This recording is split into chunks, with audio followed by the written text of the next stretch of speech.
what I'm trying to do as a scientist is a very simple and clear-cut story. It begins back about 1917. I was then about 19 years old. I had been brought up with every expectation of going into the Christian ministry, which in my family means the Episcopal Church. I was soaked in theology. This is Dr. Warren McCullough, an eminent neurologist, engineer, and mathematician.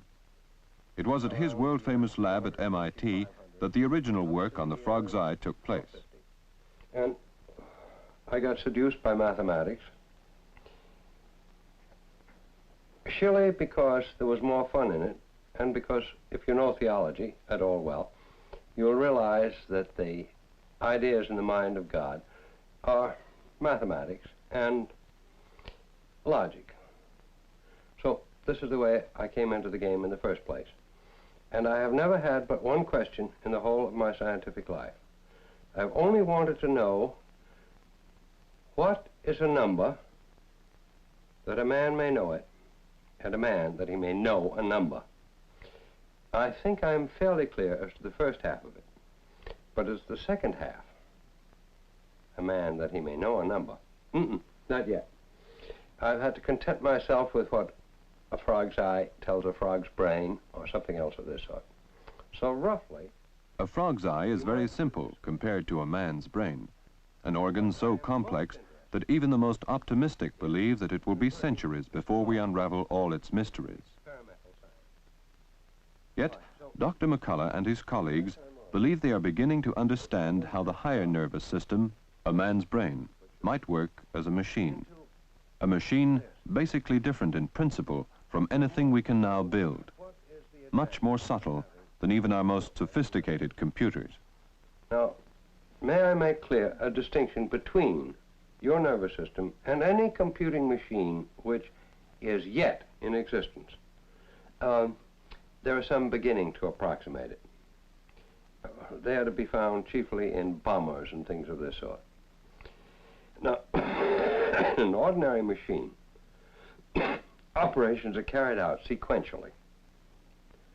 And a mistake entails mistakes which follow inevitably from it all the way through the computation. As opposed to this, there are parallel machines. That is, machines which carry on the same computation in 1, 2, 3 or more channels. Compare the results and don't go ahead until the results agree. These are strictly parallel. I'm not talking about either of these kinds of machines. I'm talking about machines which resemble, let's say, the mouth of the Danube, or the mouth of the Nile, or better yet, the mouth of the Swanee River. These are what the Greeks called anastomotic affairs. That is, the water from each contributory stream is mixed with the water from every other contributory stream before they finally get out the mouths of the river.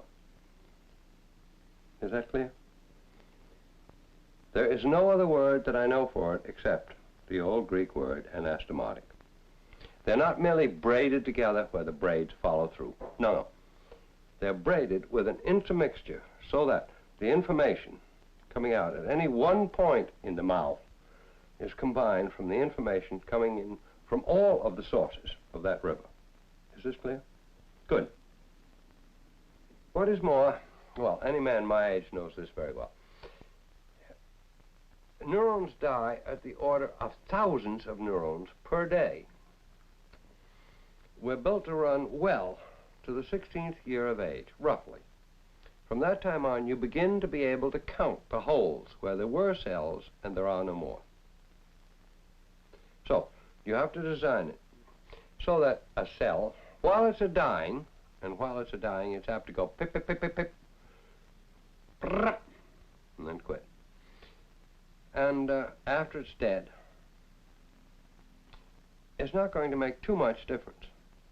You would probably find at least 10% of the big cells in my cerebellum, where you could count them, are just holes filled up with glia, glue cells, supporting cells. So this kind of thing happens all the time and must happen. And yet we can go on to Well, in my family, to 100. And the theory that you're working on The explains... theory that we're working on takes care of all of these things. That's the important point about it.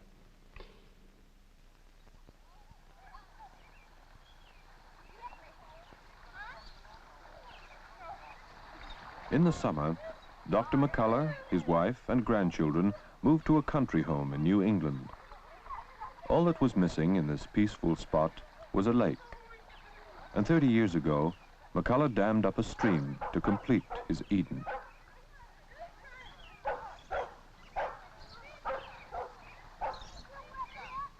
What is man? A child of nature.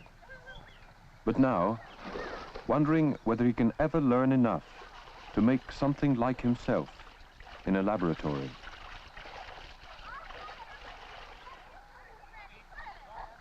What is the limit of our possible knowledge and power? Will we one day in the distant future perhaps even create beings superior to ourselves? Beings who will survive us on this planet? Dr. McCullough thinks it possible.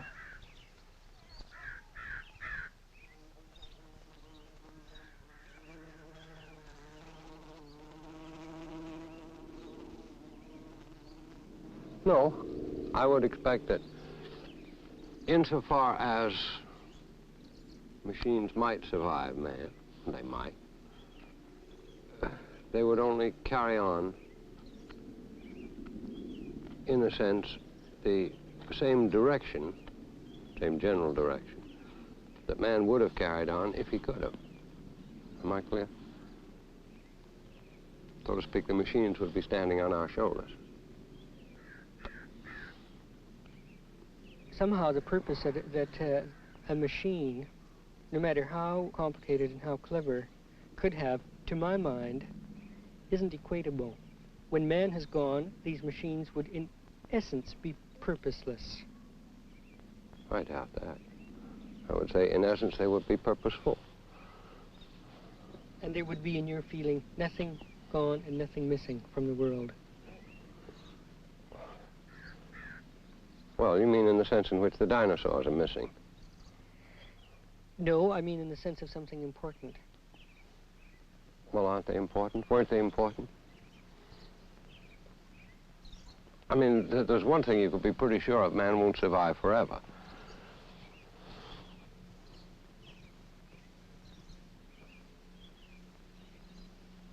From all that we know of the sun and of other stars, that would be the most improbable thing. Something else will come. And in your opinion, it might be something of man's own creation? Yes.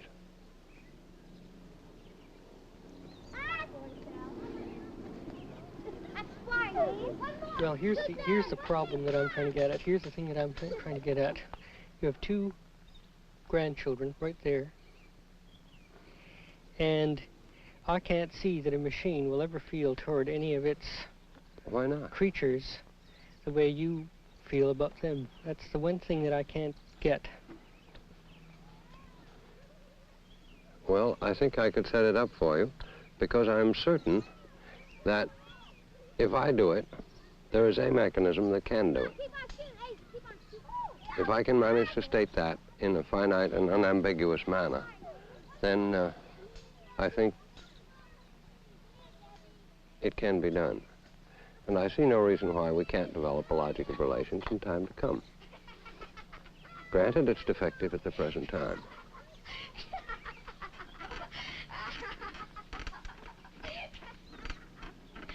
Don't shake the table.